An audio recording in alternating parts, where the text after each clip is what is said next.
Olá, eu me chamo Carlos Daniel e estou aqui hoje para falar um pouquinho sobre os fundamentos da ecologia, mais especificamente sobre os ciclos da matéria. A pesquisa utilizada, bem como a confecção desse vídeo, se deu por conta de um grupo constituído por mim, Carlos Daniel, pela aluna Isabel Maringues e pelo aluno Yuri Miniquel, todos do segundo ano A do curso Técnico em Informática integrado ao ensino médio do Instituto Federal de Rondônia, campus Cacoal. Agora chega de enrolação e vamos para o que realmente interessa. Primeiramente, o que são os ciclos da matéria? O ciclo biogeoquímico, ou ciclo da matéria, é um processo natural no qual os elementos químicos circulam entre os organismos e o meio ambiente. Esses ciclos envolvem biologia, ambiente terrestre e elementos químicos, por isso são chamados de biogeoquímica. O ciclo material representa o movimento de elementos químicos entre os organismos e a atmosfera terrestre, a litosfera e a hidrosfera. O ciclo biogeoquímico é dividido em dois tipos, ciclo gasoso e ciclo sedimentar. O ciclo dos gases usa a atmosfera como reservatório principal. Por exemplo, o ciclo do carbono, oxigênio e nitrogênio são os ciclos dos gases. O ciclo sedimentar, por sua vez, é um ciclo que utiliza a crosta terrestre como reservatório, como é o ciclo do fósforo e do enxofre, por exemplo. Dentre os principais ciclos biogeoquímicos, podemos destacar os ciclos da água, oxigênio, nitrogênio e carbono. Esses eu descreverei a seguir com um pouco mais de detalhes. O ciclo hidrológico, ou ciclo da água, como é mais conhecido, é um ciclo biogeoquímico no qual pode-se observar a água fluindo entre o meio ambiente e os seres vivos. A água pode ser encontrada em diferentes estados físicos, apresentando-se de forma líquida, sólida e gasosa. A água é essencial para os seres vivos e para o planeta Terra. O ciclo da água tem várias etapas. Da fase líquida para o vapor é chamado de evaporação, por exemplo. E aí, quando essa água evapora, acontece a condensação dessa água. Ou seja,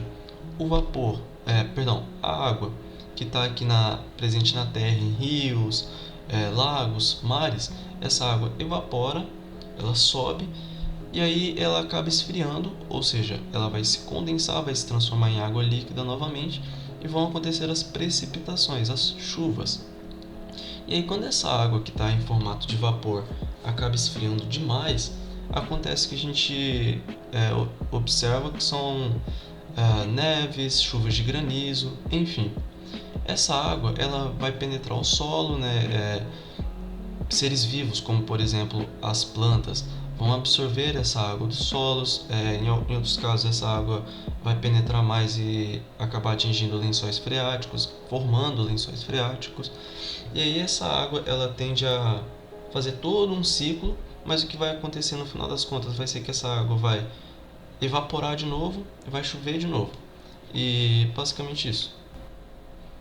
O ciclo do oxigênio forma-se através do movimento desse elemento entre os seus três principais reservatórios, que são a atmosfera, a biosfera e a litosfera. O oxigênio ele é consumido e liberado pelos seres vivos em diferentes formas químicas. O ciclo do oxigênio é dividido em várias etapas, como fotossíntese, respiração celular, decomposição, combustão e ainda a formação da camada de ozônio. A principal forma de produção do oxigênio é por meio da etapa chamada fotossíntese, realizada por seres autotróficos fotossintetizantes, como por exemplo plantas e algas. Eles assimilam dióxido de carbono para a produção de matéria orgânica e liberam no ambiente, como um dos produtos finais do processo, o gás oxigênio. O oxigênio liberado por organismos autotróficos será utilizado posteriormente em diferentes processos. Um desses processos é a respiração celular, realizado pela maioria dos organismos vivos, como por exemplo os seres humanos. Nesse processo, o oxigênio é usado para a produção de energia e libera como resultado dióxido de carbono.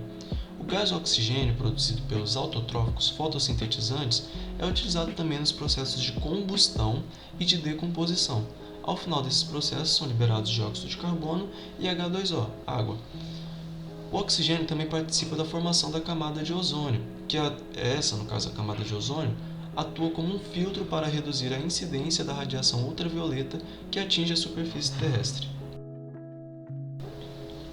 O nitrogênio é encontrado nas moléculas de aminoácidos e é um componente da proteína, portanto é um elemento essencial para os seres vivos, respondendo por cerca de 78% da atmosfera, ou seja, ele é muito abundante na nossa atmosfera. O ciclo do nitrogênio é composto por 3 etapas. A fixação, que é a primeira dessas etapas, corresponde à retirada do nitrogênio da atmosfera e a sua transformação em amônia, a qual poderá ser assimilada pelos seres vivos. Esse processo pode ser realizado por cianobactérias do meio aquático e ainda por bactérias do próprio solo. A fixação do nitrogênio, além desse método, ela ainda pode ser realizada por descarga elétrica, porém, ela é menos realizada por descarga elétrica. A segunda etapa desse ciclo é a nitrificação, onde a amônia produzida anteriormente e a amônia liberada durante a excreção e decomposição dos animais são convertidas em nitrito e nitrato, que são depositados no solo. O nitrito e o nitrato depositados no solo são mais facilmente absorvidos e assimilados pelas plantas. Esse processo é realizado por uma bactéria chamada nitrificantes. E a terceira etapa é a desnitrificação. Nessa etapa, as bactérias denominadas desnitrificantes, ou seja, elas vão meio que desfazer o processo anterior, retiram todo o nitrogênio de compostos nitrogenados, como nitrito e nitrato, devolvendo à atmosfera na forma gasosa. O ciclo do carbono é o ciclo biogeoquímico percorrido pelas moléculas de carbono presentes no planeta Terra. Ao longo do seu ciclo, o carbono passa pelos oceanos, pelo solo, pela atmosfera e pelos organismos vivos. O carbono é o elemento base de todas as moléculas orgânicas e está disponível em maior quantidade no ambiente na forma de gás carbônico, o CO2, também chamado de dióxido de carbono. No ciclo do carbono, o gás carbônico é liberado na atmosfera e é absorvido pelos seres vivos e reciclado pelas plantas. Essa movimentação garante o equilíbrio da quantidade de carbono necessária para a vida. Atualmente, no entanto, os seres humanos estão alterando esse equilíbrio, especialmente com a queima de combustíveis fósseis. Essa combustão libera na atmosfera uma quantidade de carbono que as plantas não conseguem absorver. O excesso de gás carbônico na atmosfera está intensificando o efeito estufa, o que causa o aquecimento global.